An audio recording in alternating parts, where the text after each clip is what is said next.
Hablemos. Voces especializadas en ciencias sociales y humanidades, historia, antropología, literatura, estudios políticos e internacionales, agua y sociedad. Divulguemos la ciencia. Hablemos. El pasado 13 y 14 de septiembre el Colegio de San Luis fue sede de un congreso muy interesante en el que se revisó la migración de chinos hacia América Latina. Estuvieron presentes académicos de México y de Costa Rica. De eso vamos a platicar en el programa de hoy. Bienvenidos, comenzamos. Yo me llamo Laisai Aconchan y yo soy docente e investigadora en la Universidad de Costa Rica. Bueno, somos un grupo de 4 docentes e investigadores que venimos a un congreso llamado Ondulaciones del Dragón, que está organizado por el Colegio de San Luis. Yo vine a hablar sobre el cementerio chino de Puerto Limón en Costa Rica. Lo que sucede con ese cementerio es que es un artefacto cultural único, porque fue el único cementerio chino que existe en Costa Rica, ¿verdad? Está segregado dentro del cementerio general de Puerto Limón. Entonces vine a hacer un análisis del cementerio como una práctica discursiva. Es decir, hacer un análisis de, por ejemplo, lo que es iconografía cristiana, iconografía asiática, y así poder determinar si el cementerio responde a intentos de la comunidad china de Puerto Limón por insertarse socialmente, por buscar una manera de entrar a la sociedad costarricense, o si más bien si habían otras razones para ello. Bueno, los chinos llegan en 2 oleadas a Costa Rica durante el siglo XIX, ¿verdad? Que es más o menos la época en la cual los chinos comienzan a emigrar a distintos lugares en el mundo. Entonces, a Latinoamérica llegaron a los Estados Unidos, Perú, México, Costa Rica, Cuba y Panamá y otros países, pero ya en, digamos, grupos más pequeños. Entonces, la primera oleada es del 1855, pero eran solo 55 individuos que venían de Panamá, que de hecho el propósito de ellos era llegar a Panamá, trabajar ahí, y ya cuando no habían condiciones laborales propicias, ellos deciden ir a Costa Rica. Lo que pasa con esa migración, con esa primera ola, es que no se sabe nada de ellos, o sea, desaparecieron, y eran muy pocos. Pero ya para la segunda oleada, que es en 1873, ellos llegan para la construcción del ferrocarril. Entonces, no era así un grupo multitudinario como los que llegaron a Perú o a Estados Unidos, que eran miles de miles, pero era un grupo bastante grande, eran 653. Entonces, específicamente venían para construir el ferrocarril, pero también muchos de ellos fueron enviados a haciendas para trabajar en agricultura. Hubo otros que también los enviaron a hacer trabajos de construcción de vías, y algunos cuantos los dejaron como sirvientes en las casas de los círculos de poder, de las personas que estaban asentadas en los círculos de poder. Lo que sucede es que muchos de ellos comienzan a llegar a Estados Unidos por la fiebre del oro, que va ocurriendo como en 1849, y a partir de eso pues comienzan a dirigirse a otros destinos en América Latina, más que todo por la discriminación que estaban sufriendo en los Estados Unidos, pero así en general fue un movimiento que obedeció a causas políticas en China, ¿verdad? Había muchas personas, muchos rebeldes o revolucionarios que no estaban contentos con el gobierno de los últimos gobernantes de la dinastía imperial Qing, porque eran de origen manchú, eran pues extranjeros en los ojos de ellos, porque aún hoy en día la mayoría de los chinos pertenecen a un grupo étnico que se llama Han. Entonces, pues ellos se sentían humillados, y subyugados, y bueno, también habían muchas condiciones socioeconómicas, había muchas hambrunas, habían otras causas que los van empujando a salir. Entonces, algunos vienen al continente americano, otros van a Australia, otros se asientan en distintos países de Asia, pero los que vienen a América Latina, muchos trabajaron en labores de construcción del ferrocarril o también labores de agricultura en el siglo XIX. Sin embargo, en el siglo XVI, creo, llegan aquí a México, en el Galeón de Manila, un grupo, y llegó otro grupo también a Perú. Entonces, esa es como una pre-inmigración, ¿verdad? Pero la migración del siglo XIX es más multitudinaria. En el caso de Costa Rica, ya los chinos tienen una presencia, bueno, tenemos una presencia de más de 160 años, ¿verdad? Entonces, definitivamente han habido muchos tipos de impacto, ¿verdad? Por ejemplo, en el ámbito educativo, una de las primeras personas que comienza a realizar estudios, ya no sobre China, sino sobre Asia en general, es de origen chino, ¿verdad? Es la insigne maestra Hilda Chen Apuy, que de hecho ella estuvo en los años de 1964 y 1965 en el Colegio de México. Ella estudió ahí, ¿verdad? En el programa de estudios de Asia. Entonces ella lleva a Costa Rica esa iniciativa de comenzar a armar un grupo de personas que les interesaran los estudios sobre China.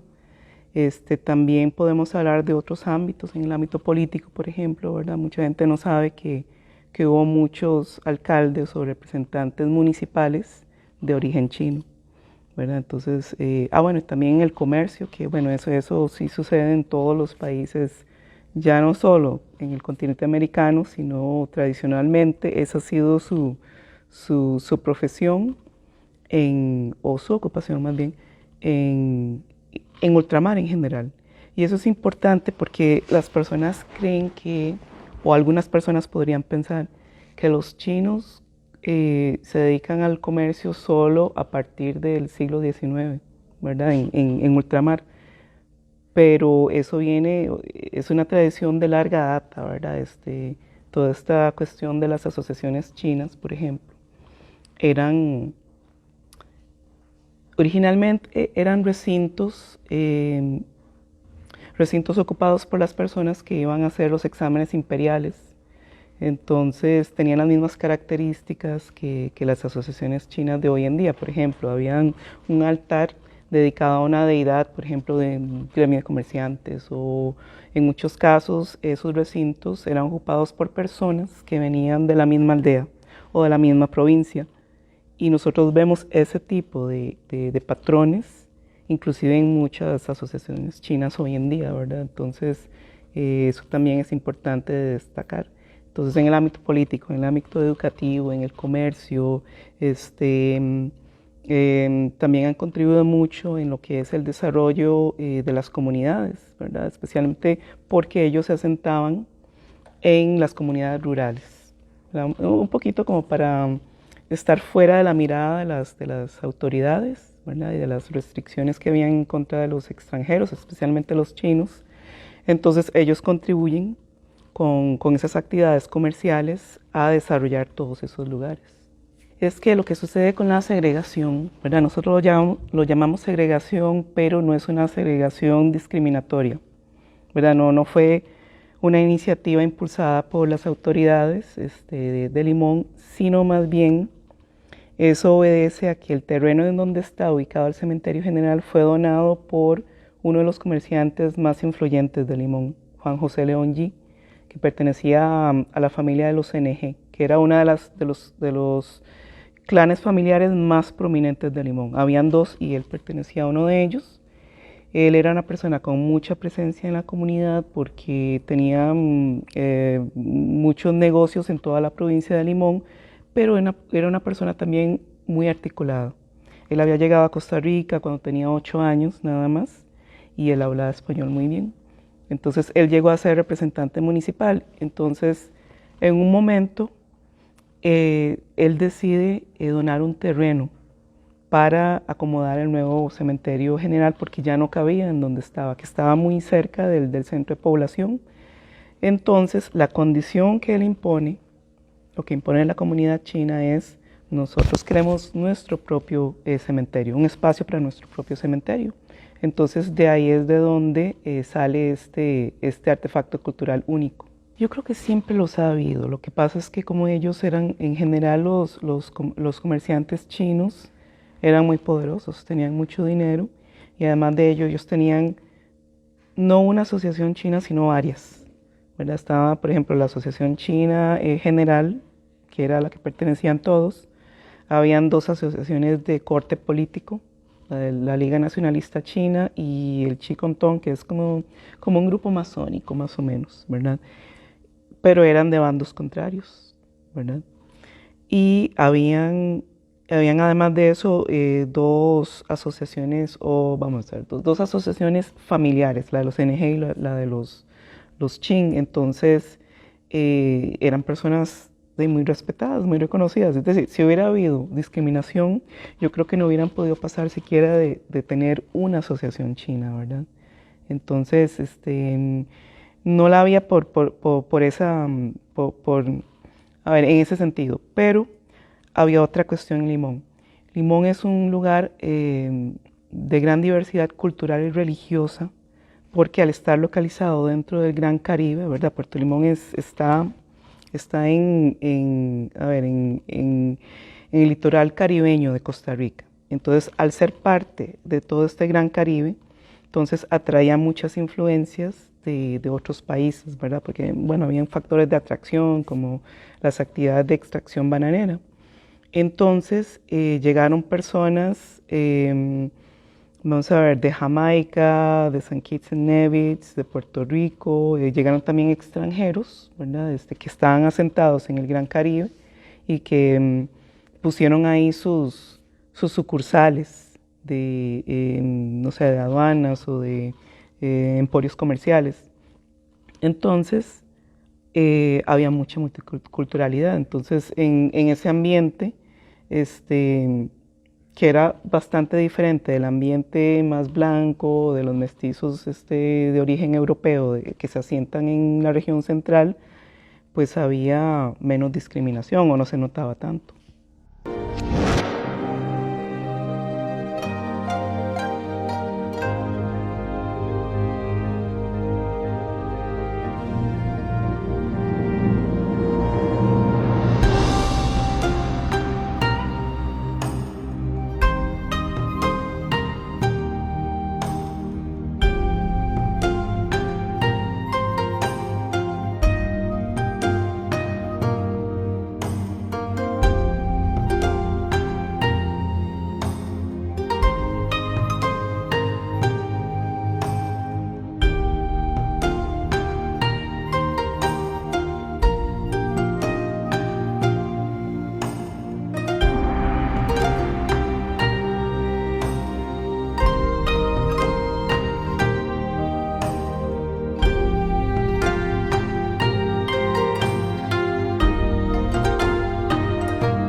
Porque ellos tuvieron nombres, deseos, aspiraciones y pasiones. Porque sus cosas aún permanecen entre los tesoros de las familias, llenos de recuerdos y de historia. Porque fuera de su cultura, se integraron a la nuestra, dejando su huella en cada paso. Y ahora, nosotros queremos dar voz a sus descendientes, para que a través de documentos y testimonios podamos reconstruir sus orígenes y reconocer todo aquello que ganaron y perdieron en el camino.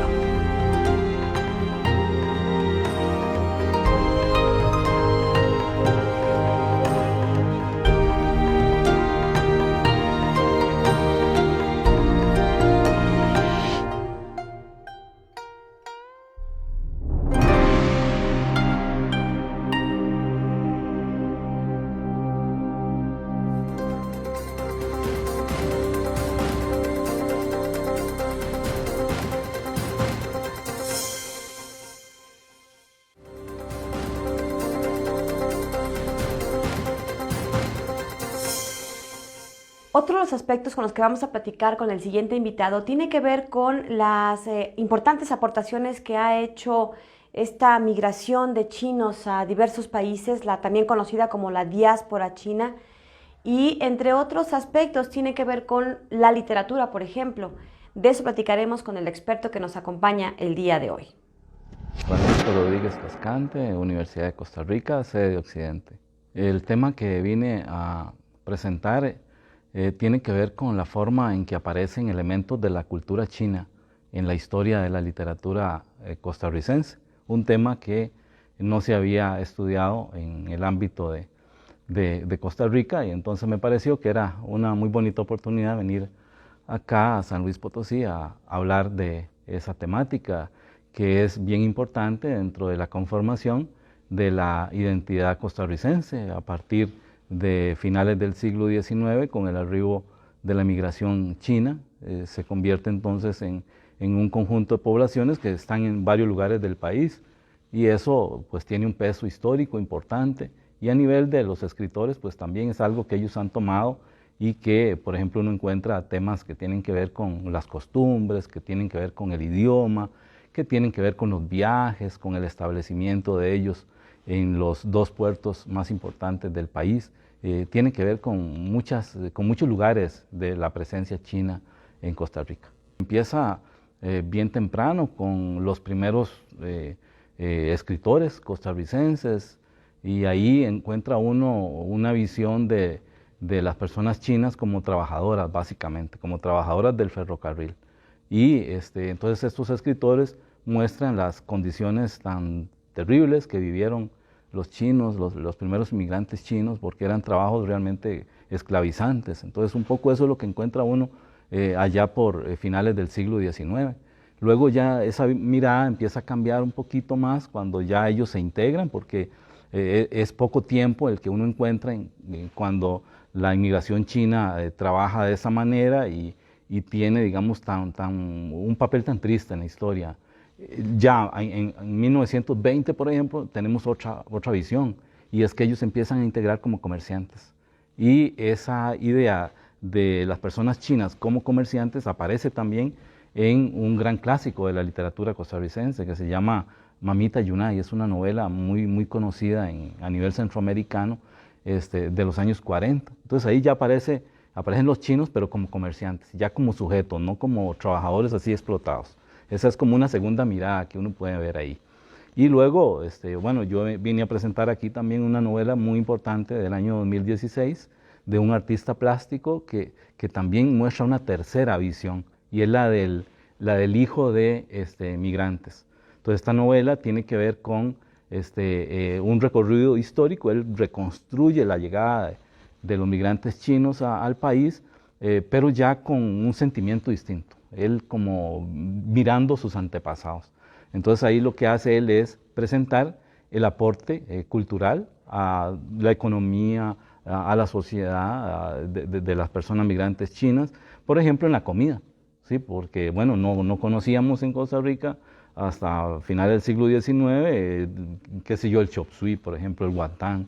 Entonces esa novela nos va presentando esas formas de aporte, ¿no? de cómo cambia el gusto de los costarricenses con la llegada de la gastronomía china, que es tan rica. Y así como ese ejemplo, ¿verdad?, aparecen en esa literatura pues muchísimos otros elementos más, vinculados principalmente ya a cómo van cambiando tanto la llegada de personas chinas a Costa Rica, y cómo más bien las familias establecidas en el país también viajan a China a estudiar. Entonces tenemos sí digamos esa doble mirada de migrantes que vienen y migrantes que se van para China.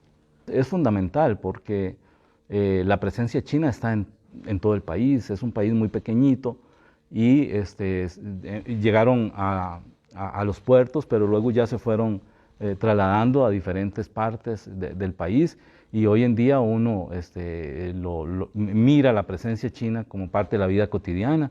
Son los grandes comerciantes que encuentra usted en cada calle.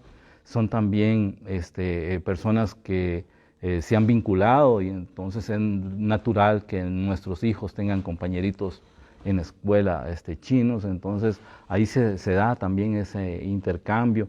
Y bueno, y a nivel de la gastronomía, pues se ha integrado totalmente al país, tanto es así que los restaurantes chinos son como los que visitamos casi que todos los fines de semana. El chop suey, que es la mezcla de fideos delgaditos con verduras y carne de cerdo, ese es como uno de los platillos más casi que ya chino-costarricenses, ¿sí? El toque costarricense tiene que ver con las verduras de cada región. Entonces, eso le da, digamos, esa diferencia. Y quiero aprovechar el momento para decir que eso se encuentra también en esta novela. Esta novela se llama Viaje al remoto Puntalín, de un escritor chino-costarricense, Otto Apuy. Entonces, él cuenta ahí cómo es que se va integrando el proceso de adaptación, ¿no? de mezcla de la cocina costarricense con la cocina china. Son parte de la memoria, conforman una parte importante de la memoria histórica, y eso me parece que es un tema que hasta recientemente se está trabajando, al menos en el ámbito de los estudios culturales centroamericanos, porque el tema de la migración está apareciendo, cosa que hace 10 años usted no encontraba absolutamente ningún estudio sobre eso. Entonces, creo que este tipo de trabajos, y bueno, y en buena hora que la universidad nos haya dado este espacio para venir a hablar también de lo que está pasando en Costa Rica, es algo que hasta hace poco no se conocía y a nadie le interesaba. Entonces yo creo que la gran apertura que ha habido en los estudios, en las ciencias sociales, ¿no? Con los estudios culturales, ha permitido este tipo de visiones que sin lugar a dudas representan un aporte al conocimiento de la memoria histórica de los pueblos. Sí, los descendientes están totalmente integrados. La mayor parte de ellos ha perdido el idioma, conservan los nombres, básicamente con los apellidos. Por ejemplo, uno de mis grandes amigos se llama Jorge Chen, es profesor universitario, una persona muy querida y bueno, alguien que es un punto de referencia en los estudios sobre literatura costarricense, para citarle un ejemplo así muy concreto. Así como Jorge, bueno, hay muchísimas más personas descendientes de familias chinas que sí están totalmente integradas, incluso algunos de ellos ya hasta los apellidos los han perdido. Yo creo que es un trabajo que recién inicia, hay muchísimo que investigar en textos de finales del siglo XIX y principios del XX, que es como la época que más cuesta rastrear, y como le dije antes, bueno, es algo que no se había hecho y que dichosamente pues ya se están dando las condiciones en el país para establecer este tipo de investigaciones, porque sin lugar a dudas ha habido como un énfasis más en una literatura enfocada en el ámbito de lo nacional, de rescate de una identidad muy cerrada sobre nacional, más bien de orden nacionalista, ¿no? Y bueno, eso obviamente es una falsa ilusión, porque la identidad no era solamente eso, sino que es también el aporte de todas las migraciones, y dentro de esa la migración china es clave, igual que la migración afrodescendiente que ocurre también en la zona del Atlántico del país. Para mí ha sido sumamente interesante porque es la primera vez que visito San Luis y no conocía que acá había un grupo de personas interesadas en estudios de cultura china en América Latina. Entonces me he encontrado con muchos historiadores que han planteado pues una serie de temas que tienen que ver con masonería, por ejemplo, la relación entre cultura china y masonería, que tiene que ver con rituales chinos en América Latina, recepción de elementos culturales chinos. Y yo creo que eso, pues, en el caso mío, que soy más del ámbito de los estudios literarios, me ha permitido tener una visión pues, más cercana de lo que se está estudiando con los historiadores mexicanos en este momento, en esas relaciones China-América Latina. Bueno, yo quisiera agradecer a la universidad, al colegio, porque creo que este tipo de actividades pues, nos acercan más y permiten que conozcamos a investigadores interesados en el mundo de la cultura y que podamos establecer, ojalá, proyectos de investigación conjuntas entre las dos universidades. El Colegio de San Luis llevó a cabo el pasado 13 y 14 de septiembre el Congreso Las Ondulaciones del Dragón, mirada sobre China entre México y Costa Rica. En esta primera edición se reunieron distintos especialistas que a través de sus investigaciones presentaron una amplia gama de perspectivas sobre la relación histórica entre América y China. En esta ocasión, estas perspectivas se centraron en México y Costa Rica, dos países donde la influencia china ha sido notable y se manifiesta en aspectos como la gastronomía y la configuración de espacios, entre otros temas. El doctor David Vázquez, presidente del Colsan, destacó que los estudios sobre China forman parte integral de los planes de trabajo de la institución, con el propósito de convertirse en una línea de investigación emergente en el Colegio de San Luis. Se contó con la participación de destacadas instituciones como la Universidad Nacional Autónoma de México, Universidad de Costa Rica, Universidad Iberoamericana, entre otras. El evento estuvo coordinado por el doctor Arturo Gutiérrez del Ángel, investigador del programa de estudios antropológicos del Colsan, y la doctora Greta Alvarado, egresada del doctorado en estudios antropológicos.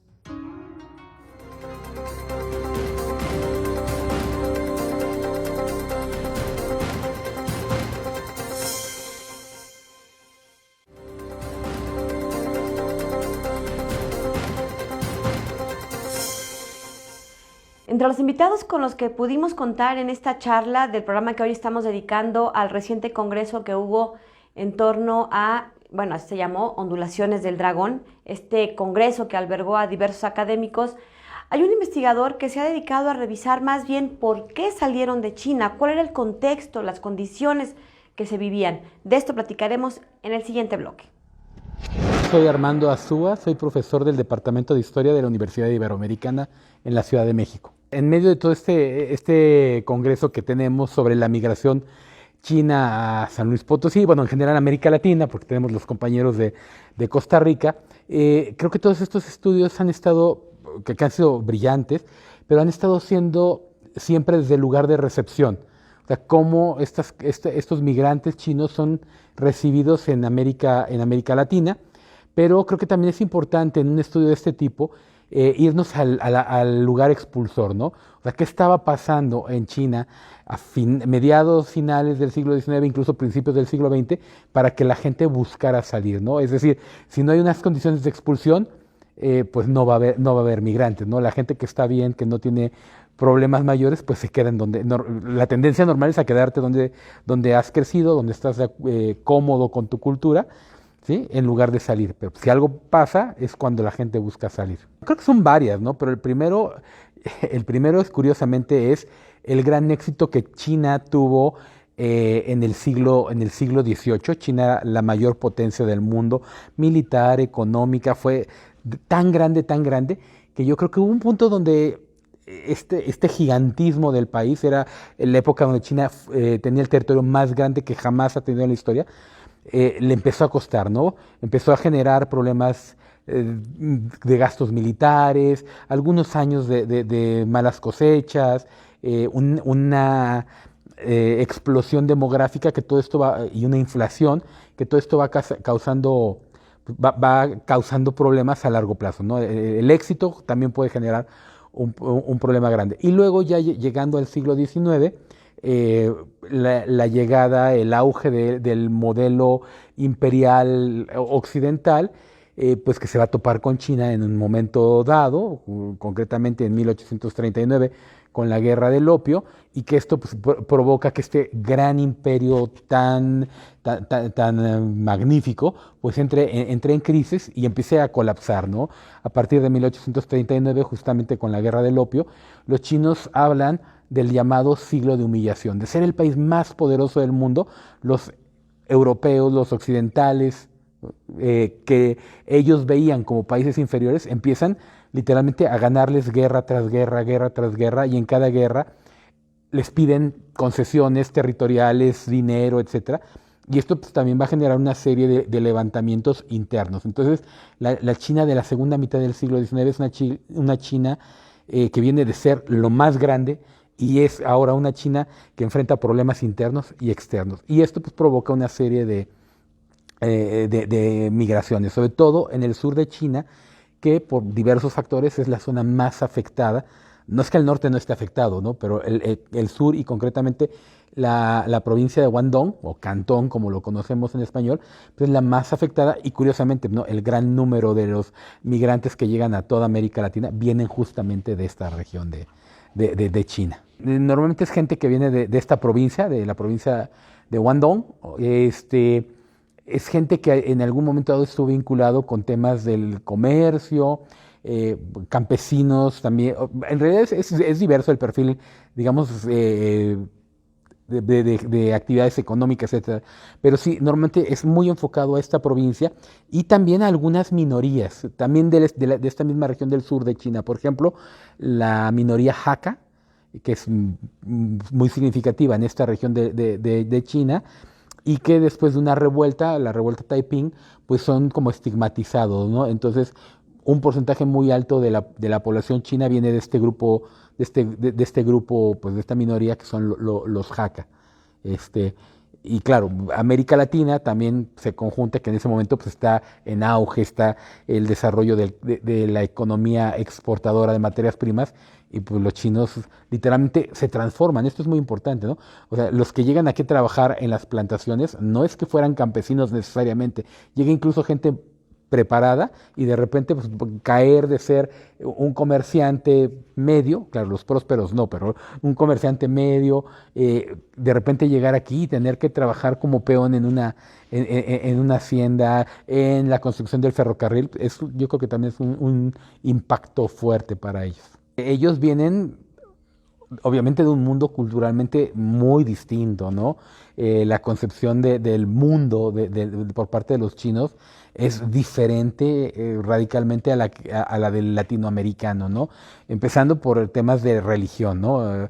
O sea, ellos vienen de un mundo con tradiciones espirituales, a veces incluso se cuestiona el uso de la palabra religión para lo que se practica, como el budismo, el confucianismo, el taoísmo, radicalmente opuestas al monoteísmo cristiano.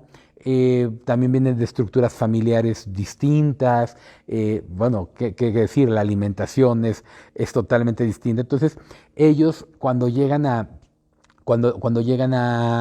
América, a México, a cualquier país del continente, pues lo que hacen es intentar, bueno, esto es creo que un fenómeno normal en cualquier grupo migratorio, intentan recrear algunas cosas de su cultura, ¿no? Creo que en el caso de los chinos, pues quizá lo más emblemático es la comida, ¿no? Entonces, ¿por qué nuestros países, cualquier ciudad de América Latina está llena de restaurantes chinos, ¿no? Que en realidad, pues no es restaurante chino, más bien es restaurante de comida local hecha bajo técnicas y percepciones chinas, ¿no?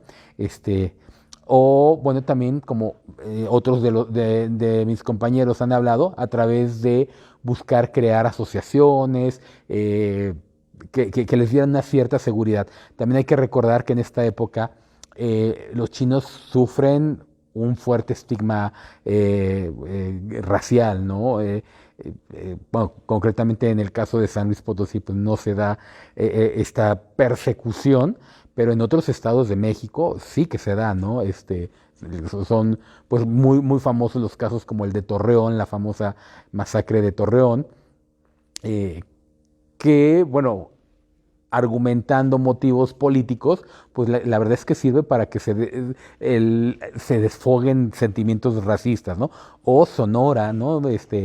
Donde también son expulsados y hay leyes antichinas, y bueno, no se diga, todo esto también en Estados Unidos es muy grande, muy arraigado, ¿no? En California, en Arizona, en Nuevo México, hay sentimientos antichinos. Entonces, creo que es importante que estos chinos, al sentirse, bueno, vienen por un lado a una tierra que aparentemente les da oportunidades de resolver los problemas que tenían en China, llegan aquí y encuentran otro tipo de problemas, entonces la asociación, la agrupación en asociaciones de la comunidad china, pues será un mecanismo de supervivencia. Otros también lo que harán es intentar adoptar costumbres locales para bueno, si bien físicamente se les distingue, para que por lo menos no se les cuestione como ser elementos negativos para la sociedad.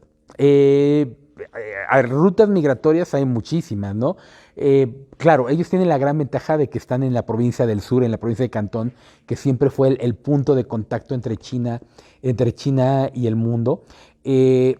Salen en barcos que normalmente muchos hacen una escala previa en Japón, porque era la ruta tradicional, por ejemplo, puerto de Yokohama, y después ya cruzan el océano. Muchos de los barcos tocan primero tierra en Estados Unidos, en San Francisco o en algún otro puerto norteamericano, y de ahí ya bajan. Ahora, ¿por dónde llegan a México? Pues ahí sí hay una cantidad grande de puertos, ¿no? En Mazatlán, por ejemplo, por eso en Sinaloa había una comunidad china importante, ¿no? Porque Mazatlán. O también otros llegan a Salina Cruz, y curiosamente hay unos que dan unas vueltas muy extrañas y llegan, por ejemplo, por Tampico, ¿sí? Entonces, las rutas son muy grandes, y en la primera etapa sí principalmente son hombres, hombres que vienen a trabajar, como en cualquier lugar donde hay migración, por ejemplo, como pasa con los mexicanos que van a Estados Unidos, empiezan a venir de la misma aldea, del mismo pueblo, porque ya llegó el primo, el tío, y se los empiezan a traer. Y ya con el paso de unos años empiezan también a llegar mujeres, por ejemplo, es una práctica común el pedir una esposa, ¿no? A veces cuando ya el migrante ya tiene un cierto nivel de prosperidad, pues él se puede costear el viaje para ir nuevamente a China y traerse a la esposa, pero a veces hay casos de pues, traerlas literalmente por correspondencia, ¿no? O sea, el hijo que está aquí en México le escribe una carta a sus padres o a algún pariente que esté allá y le dice que pues que le busque una esposa, y literalmente se las manda, ¿no? O sea, como hoy pedimos cosas bueno, ahora lo hacemos electrónico, pero prácticamente ellos pedían, ¿no? Y además ese es un patrón que se repite no solamente con los chinos, ¿no? Por ejemplo, los japoneses pasa lo mismo, de que mandan traer. Y claro, ya después de un tiempo, pues empieza a ser una comunidad, pues con características no chinas, sino más chino-mexicanas, ¿no? Y también, claro, ya más adelante también se empieza a dar mestizaje, o también se da mestizaje en estas comunidades donde no hay suficiente número de chinos, ¿no? O sea, cuando hay uno, solo, dos en un pueblo, pues bueno, ahí sí no queda de otra. Y además no tienen recursos para mandar traer la esposa, pues sí se dan también algunos casos de mestizaje.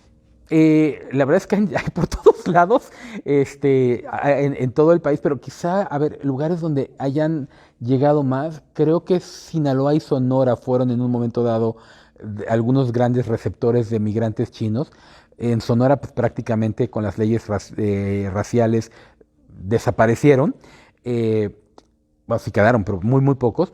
Y muchos de los chinos que llegaron a Sonora y también a Estados Unidos, Arizona, California, muchos se fueron a Baja California. Por ejemplo, creo que ese es un tema que mucha gente no sabe, ¿no? Mexicali, ¿sí? La capital del estado de Baja California, en un momento dado fue una ciudad mucho más china que mexicana, ¿sí? Se hablaba más cantonés que español. Claro, porque Mexicali, recordemos, es una ciudad que tiene un origen agrícola en torno al proyecto de irrigación del Valle de Mexicali, pero pues es un desierto, entonces son temperaturas tremendas. Los mexicanos no se querían ir ahí, a pesar de que estaba ya todo el proyecto de irrigación y todo eso. Entonces los que aceptaron irse a trabajar ahí fueron los chinos. Y además, como está en la frontera, del otro lado de California, de Caléxico, pues todos los expulsados de China, pues el punto todos los expulsados de Estados Unidos, el punto de entrada era ahí, y decían, bueno, aquí hay trabajo, pues aquí me quedo. Entonces, de repente olvidamos esto, ¿no? Que tenemos una ciudad que en su origen es una ciudad casi china, ¿no? Y que además tiene el nombre de México en su raíz, ¿no? Entonces creo que ese sería un punto a destacar, ¿no? Pongo una anécdota, hace unos años estaba en Ensenada, y acuerdo que vi un letrero en un restaurante de comida china, y decía, comida china estilo Mexicali. Y yo dije, bueno, fabuloso. O sea, ya Mexicali es una ciudad china, ¿no? Y claro, si uno va a Mexicali hoy en día, pues la comida típica es la comida china. Y en otros lugares del país quizás no es tan obvio, pero sí en Sinaloa, en muchos lugares del país hay estas migraciones chinas, japonesas, ya nos vamos al sureste, los coreanos, y por todo el país, por ejemplo, los libaneses, ¿no? Yo creo que libaneses hay en todos lados. Aquí en San Luis Potosí hay muchísimos descendientes de libaneses, españoles, etcétera. Y es eso, ¿no? O sea, entender la gran diversidad, la riqueza que tiene México desde aquí adentro, pero también lo que nos ha ido enriqueciendo.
Finalmente tenemos la intervención del doctor Esteban Sánchez, también de Costa Rica, quien platica con nosotros en torno a varios aspectos un poquito más teóricos, pero que tienen que ver y tienen esta revisión especializada de la migración de chinos en América Latina y cómo se les percibe y cómo se les está estudiando. Así que acompáñenos a este último bloque. Esteban Sánchez Solano, de la Universidad de Costa Rica. Bueno, para mí esencial este tipo de congresos porque en este caso participan 2 países en concreto, digamos en función de los académicos, pero los ejes temáticos fueron muy diversos. Se trabajaron cosas directamente sobre China, digamos, y la historia de China, y otros sobre la realidad en América, en Costa Rica o en México. Entonces, eso le abre a uno las puertas completamente, la concepción sobre los fenómenos y la necesidad de seguir investigando. Entre más investiga uno, se da cuenta de lo poco que conoce. A pesar de que tenemos bibliotecas que están llenas de libros o incluso de acceso digital, pero eso, digamos, el compromiso es más bien seguir reproduciendo trabajos donde los análisis, digamos, enfrenten fenómenos que todavía son más complejos. Hay aspectos que unen, pero la unión de esos aspectos no sabemos cómo se dio necesariamente. La investigación debe proponer teorías, hipótesis, formular metodologías que permitan cómo esos encuentros se dieron. Tenemos la realidad de que los encuentros se dieron, pero ¿cómo se dieron? ¿Qué factores provocaron eso? Ahí, digamos, este tipo de congresos ofrecen una oportunidad para proponer nuevas perspectivas, o incluso de conocer perspectivas de otros que uno ni siquiera se había imaginado que se podía analizar desde esa perspectiva. La sinología es el estudio, digamos, académico sobre China y todas las referencias de la presencia de las culturas chinas, no solo en términos territoriales, sino también culturales, porque la cultura se mueve. Entonces, a la hora de establecerse en un cierto espacio, tenemos que analizarlo con esas características. Entonces, decir cultura china como si fuese simplemente un traslado geográfico, estaríamos cayendo en esa trampa precisamente de que hay un núcleo que no se mueve, y no, más bien es muy activo, interactúa con otras formas e incluso se apropia de otras prácticas culturales. Por ejemplo, estoy pensando en la gastronomía o en otro tipo de actividades culturales, por ejemplo, que tienen las comunidades chinas o las poblaciones de origen chino en América. Entonces, en ese sentido, digamos, la sinología sería como el espacio que profundiza a partir del análisis histórico, de la lengua, de las culturas, podríamos decir, de proponer interpretaciones sobre los fenómenos, como ocurren, que en este caso con énfasis en China, con un elemento clave, que es el elemento diaspórico de la cultura. Se va moviendo espacial y temporalmente, y los mismos grupos pueden cambiar. Entonces, alguien puede decir, bueno, si hay población que llegó a América, que es de origen chino, y ya no hablan ninguna de las lenguas que hay en China, dejan de ser chinos, digamos, como cultura? Es una pregunta, digamos, muy básica que la sinología ha buscado responder precisamente, de ver la particularidad, digamos, de ese fenómeno. Cuando uno habla de integración, muchos asumen que de alguna manera la población tiene que estar obligada, cuando llega a una sociedad de acogida, que tiene que funcionar como esa sociedad. Eso, digamos, a veces se plantea de una manera muy sutil. Entonces necesitamos quitarnos esa idea de integración y más bien de interacción.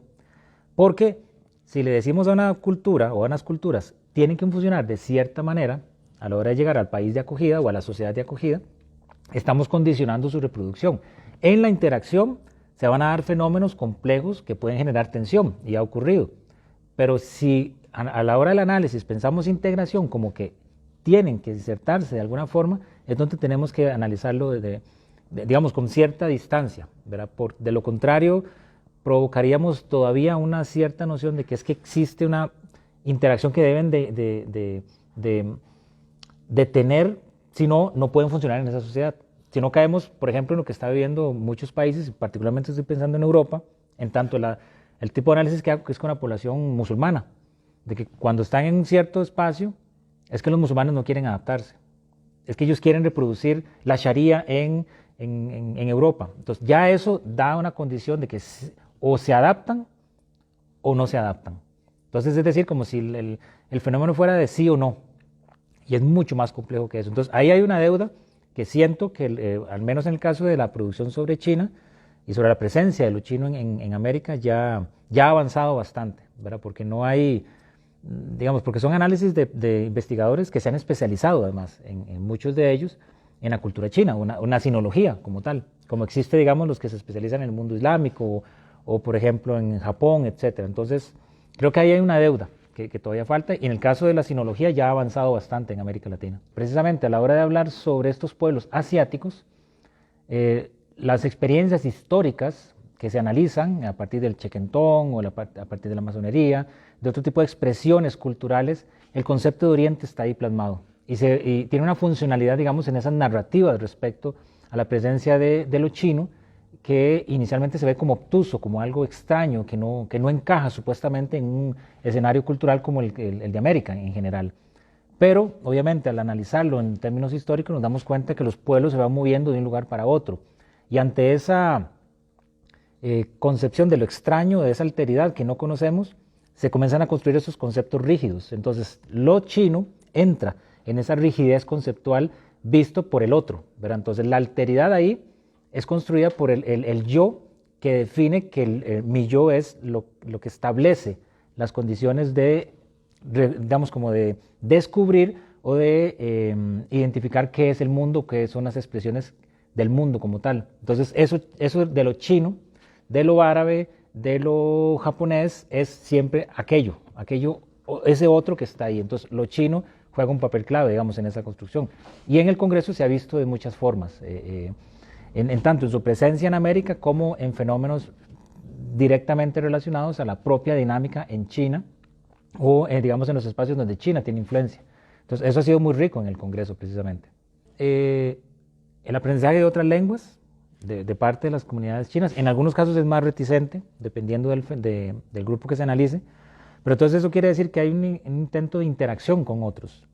Y a través del lenguaje, que es una posición muy de la lingüística, se va a entender la mentalidad de otros. El lenguaje, digamos, tiene contenidos que yo no puedo accesar necesariamente con solo convivir, sino la interacción para poder intercambiar, por ejemplo, ideas o concepciones.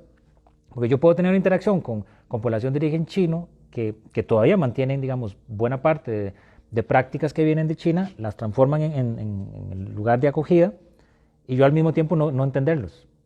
Entonces, si no hay un esfuerzo, digamos, de tratar de acercarme, entonces sencillamente para mí va a ser obtuso, como algo extraño, y yo para él, o para ella, o para ellos, dependiendo del grupo que estemos analizando. Entonces, esa interacción va a provocar algo, y en función de cómo es esa interacción, pueden ser fenómenos muy interesantes de intercambio cultural, o lamentablemente espacios donde puede generarse una tensión, a partir de que hay un miedo hacia ese otro, que puede ser de ellos hacia mí o de mí hacia ellos. Ese concepto de lo oriental, como es ese contenedor, entonces las definiciones, esas definiciones inmutables, los plantea con ciertas características culturales, en términos de vestimenta, el tipo de lenguaje, su supuesta cultura vista, pero por el que define al chino.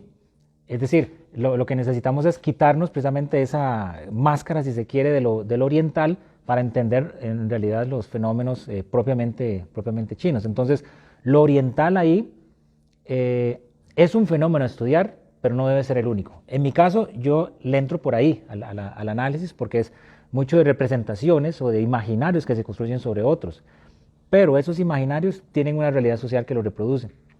Y precisamente yo decía en la conferencia que necesitamos a nivel metodológico hacer ese tipo de análisis. No es una cuestión exclusivamente de discurso, sino que es un discurso que funciona en una realidad social. Si yo conecto el discurso con esa realidad social, puedo ver qué tipo de fenómenos está produciendo. Entonces, por ejemplo, cuando hay persecuciones hacia pueblos, y los chinos lo han vivido, digamos, aquí en México y lo han vivido en otros espacios en América, puede ser América Latina o América del Norte, ahí nos encontramos que había un discurso detrás que estimulaba esa concepción. Entonces, si yo digo, es solo un discurso, le estoy quitando la realidad social que está reproduciendo. Y más bien los análisis tienen que ir en esa línea, pensar el discurso en la realidad social. De lo contrario, yo podría estar hablando de alguien que reproduce una imagen sobre alguien o sobre algo y simplemente quedar en un plano netamente teórico, pero no es así. Entonces, incluso el concepto de lo chino es una representación, pero tiene una realidad social, porque reproduce estereotipos y genera una interacción entre los individuos a partir de esos estereotipos que el concepto de chino tiene. Entonces ahí es otra perspectiva que ayuda a entender la complejidad del fenómeno. Cuando existe la interacción, la persona viene con una serie de ideas preconcebidas. Entonces la pregunta inmediata que uno tiene que hacer es ¿de dónde vienen esas ideas? ¿Cómo es que llegaron a reproducirse de esa forma? Si la persona, aunque no tenga un conocimiento sobre la historia de China, digamos, puede, a partir de una concepción diferente, establecer una relación distinta hacia esa otra persona que tiene perspectivas culturales, sociales, diferentes o que incluso comparte otros elementos. Por ejemplo, que lo he visto, digamos, en estos días, aquí en mi estancia en México, espacios donde lo chino se establece como si fuera parte de, ¿verdad? Porque es muy diferente cuando uno dice, o cuando uno plantea, es que vinieron de tal lugar o vienen con tales características, a decir, es que ellos forman parte de esta sociedad. Entonces, de hecho había un colega que decía, desde la perspectiva del como mexicano, de pensar la mexicanidad con lo chino. No simplemente como un artefacto que llega y se establece, sino que forma parte de la reproducción propiamente de la sociedad mexicana. Eso también pasa en el caso de la sociedad costarricense. Es decir, si uno comienza a pensar que hay un núcleo que es como esencial, que no se mueve, y simplemente los otros llegan y conviven con eso, entonces yo estoy reproduciendo un estereotipo sobre ellos. Sea chino, sea árabe, sea indio, sea africano, etc. Entonces, esa diversidad más bien es lo que hace que la sociedad funcione de tal manera, con las tensiones que siempre existen, ¿verdad? Que uno quisiera que no existieran, pero lamentablemente esos fenómenos se dan. Y para buscar sobrepasarlos, necesitamos un conocimiento más preciso para que la interacción cultural sea diferente. Entonces, ver a lo chino como parte de y no como algo que llegó y genera como una especie de relleno hacia lo cultural, no, es como parte de, y es difícil, porque ahí tenemos que luchar contra el concepto de sociedad que tenemos. Cuando alguien dice México y no asociar lo chino, por ejemplo, o en Costa Rica decir algo que es costarricense, pero que hay otra cosa que es chino. Si no logramos eso, entonces no vamos a pasar esos prejuicios que existen. El Colegio de San Luis te invita a los eventos y actividades que se llevarán a cabo durante los próximos días. Se realizará la conferencia El Patrimonio Industrial y su entorno construido, con participación del Dr. Moisés Gámez, investigador del Colsan, el 26 de septiembre a las 19 horas en el Colegio de Arquitectos de San Luis Potosí y transmisión por Facebook Live. Se llevará a cabo la siguiente sesión de Trazándonos en Colectiva, espacio de apoyo mutuo entre mujeres sobrevivientes de violencia feminicida, con el tema El mapa no es territorio, el 27 de septiembre a las 17 horas por Blue Jeans. Cada vez está más cerca el primer coloquio estudiantil de Ciencias Sociales, a realizarse el 28 y 29 de septiembre en el Colsan. Consulta el programa completo en nuestras redes sociales. El programa de estudios antropológicos continúa con la segunda parte del seminario El etos del soberano y el espíritu de la criminalidad, con participación del Dr. Claudio Lobnitz, el 10 y 12 de octubre a las 12 horas en el aula magna del Colegio de San Luis y Facebook Live. Se realizará el coloquio El Porfiriato, auge y caída de un régimen, del 8 al 10 de noviembre en el aula magna del Colsan. Síguenos en redes para próximas actualizaciones. Consulta los detalles de este y otros eventos a través de nuestra página web www.colsan.edu.mx y síguenos también en nuestras redes sociales.